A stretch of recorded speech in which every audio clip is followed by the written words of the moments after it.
If a non-injured jiu-jitsu athlete needs to lift as heavy as possible in order to gain the required strength to increase the amount of demands in which they can place on their bodies so they can do jiu-jitsu for as many years as possible, how heavy does an injured jiu-jitsu athlete need to lift? One thing I'm going to say before I just delve lightly into this topic is there isn't much difference between how you should train with and without an injury. And I can say that because I've got the experience, I've got the knowledge of coaching thousands of elite soldiers from different sporting backgrounds, and I now help blokes delete injuries. I can say that with confidence because I've got the experience and I get the results. But you might not have that experience, you might not have that confidence. Do you know what I mean? But I'm going to delve into it to try and hopefully give you a little bit more confidence with this stuff.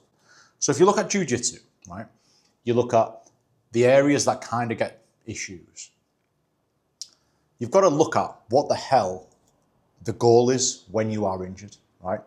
And most people make the mistake of the goal of overcoming an injury is simply reducing pain. And you need to snap out of that because the pain isn't the problem. The pain is just a response to an underlying problem. So if you reframe your mind to the goal actually doesn't change. The goal is the same. It's just to increase strength every week. If you can make that reframe in your mind, because that's all it is, then you can pretty much treat injured training and non-injured training exactly the same from a conceptual standpoint. There's no difference. The intent is gain strength every week. It doesn't matter about the feelings that happen during the session or the feelings that happen, after the session. The start point is just different. Do you know what I mean? So the intent is the same. The concept is the same. The only thing that's different is that the area hurts a little bit. Of course, the legitimate reasons are fear of the area getting worse. Yeah, understandably that's a thing. So to counteract that fear, you need a rule in place to allow you to still go at the gym and send it safely, because the area needs to be, you need to have a little bit more concern about training these areas, right? So don't exceed a 4 out of 10 pain in that area. By having that rule in play, just to ensure that you are safe with your training, you'll be very surprised by how much actually you can do and how much you can actually push yourself and still stay well within that boundary. When you actually go into the gym and you've actually warmed up, you can do 10 times more than what you previously thought you could. I can guarantee that. But let's be a bit specific about some certain injuries just to kind of bring this video to life. Let's say, for example, you've got an elbow injury. How heavy should I lift if I've got an elbow injury? Right, with that rule in place, 4 out of 10. As heavy as fucking possible. It doesn't change. You can train your elbow in multiple different ways. You can train your forearms because your forearm muscles cross the elbow, and your biceps and your triceps also cross the elbow. So one thing you can do to start things off to get some money in the bank is training the muscles that aren't aggravated. So you can absolutely lift heavy as fuck on, for example, if you had tennis elbow or something like tennis or golfer's elbow, they may bring on symptoms when you are doing tricep movements. They might not. They might bring on pain when you do bicep movements. They may bring on pain if you do certain forearm movements, whether that's supination or pronation, flexion and extension. Wherever you fit on that, you can absolutely lift heavy as fuck on the ones that don't bring symptoms on. And you just have to be a little bit more cautious, a little bit more precise on the ones that do bring on symptoms. However, the concept doesn't change. You still have the aspiration to get stronger every week, because the stronger you are, the greater your ability to cope with the demands in which you're placing on your body on the mats. You've got 200 odd muscles in the body. They're all different weird names, right? Who cares about that? The way you can massively simplify this is just by thinking about the joints. Elbow is the same as the knee. Simple. It just does this. Extension, flexion, extend. It moves 2 ways. It's simple. You'll have a doctor telling you, oh my God, this is the most complicated thing ever. It's not. It's pretty chilled out, right? You can train muscles that don't have any symptoms very hard with aggression, with intensity to develop your strength in the surrounding structures. After you've done that, and you want to actually enter muscles and tendons that actually have symptoms, then cool. You've got that rule in place to make sure you can do it. The point I'm trying to make here is that you can do a lot more than you think you can when you are injured, right? Hopefully you appreciate that. Let's go to the knee. Right, if flexion hurts and extension is fine, we have got a lot of options. You can just prioritize for the start, for the first few weeks, prioritize the other muscles. So the deadlifts, the RDLs, the hamstring stuff, the hamstring and the glutes.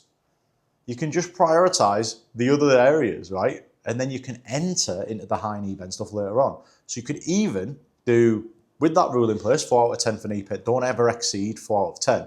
You can absolutely still destroy your deadlifts and improve your strength in your deadlift numbers. You can do RDLs, which is even more hamstring, less quad. And you can still do half knee bending exercises, for example, box squats or whatever. But, so you've got a strength intent to develop your strength every week, but you've also, because you're injured, you need to have the intent to increase range of motion week after week as well. So the ultimate question, or the ultimate rule is, you'll be very surprised how much more you can do if you're injured. Yes, the start point changes, but all you need to do is still have that same level of commitment, same level of focus, and just change a couple of variables that you would normally do. I injured my pec minor a few months ago, right? I think it was on either a fly machine, going crazy on a fly machine, or it was on dips. It was one of the two. So my pec minor, it attaches to the elbow joint here. It's a very low blood flow area. I still did all my same chest movements. However, I just changed. I found the point of pain, and so the set actually lasted the same amount of time. And let's say I was doing a flat dumbbell chest press. I'd find the point where the pain came on, and I'd just hold that position. And this is called an isometric hold. And I'm not saying this is the gold standard, it's just what I chose to do because I'm changing the muscle contraction. You can either go really slowly, which is great because you're changing the variables, you're making it a lot better so you can sit better within that 4 out of 10 pain to get blood, nutrients and improve the strength, improve the capacity of them injured tissues. To summarise, I'm going to really try and remember exactly what I did in this last 10 minutes. Reframe your mind to not prioritising reducing pain, maintaining the current priority, which is increasing your strength. By increasing your strength, you're increasing the capacity of the injured area. Yes, there's going to be a little bit of soreness, it's going to be a little bit scary, but you're not stupid, you're going to manage absolutely fine. Number 2 is having that 4 out of 10 pain rating rule, right? Really important that you have a rule in place to allow you to just go and train, because more often than not, you'll surprise yourself by how much you can actually do versus how much you actually believed you would be able to do. You've got variables that you can play with when you are injured. You've got training the muscles opposite to the ones that are injured, prioritizing them, lifting heavy as fuck, getting them really strong. You've got choosing which type of muscle contraction you want to actually focus on. You've got reducing the weight, pretty straightforward. You've got reducing the speed of the contraction, and you've got reducing the range of motion. So you've got all these variables you can play with to make sure you can still get a really, really productive training session in. And the last but not least, if you take nothing away from this video, the intent is not different. When you're injured and when you are not injured, the intent remains exactly the same. It's still improving your strength week after week, because the only thing that changes is the start point. Yes, there's going to be ups and downs, but the general trend is going to be up. However, if you stay at home and rest, is that trend going to be up? No. Is it fuck? You don't get anything for free in this world. You need to work your fucking bollocks off for it. So make sure you take as much from that video as you can, because, listen, I was one of them people. I was one of them people that I'd tweak my ankle and I wouldn't go in the gym and do upper body. I used to take it as a full excuse. Oh, what if I make my ankle worse when I'm picking up a dumbbell? Fuck off. I used to honestly take it as the biggest legitimate excuse to just fucking training, like not doing any training, right? And that, you know, I was like, I don't want to I was proper scared of making stuff worse. When you realise that you're not actually going to make your injury worse by lifting weights on that exact area, and you're actually going to speed up how quickly it builds strength and how quickly it heals, honestly, it changes something in your brain. Swear down. And I was one of them people, I used to literally not train. I'd tweak my ankle and I wouldn't go to the gym and do upper body because I thought that I'd injure my ankle lifting dumbbells off the rack. It's embarrassing, right? It's embarrassing to live like that.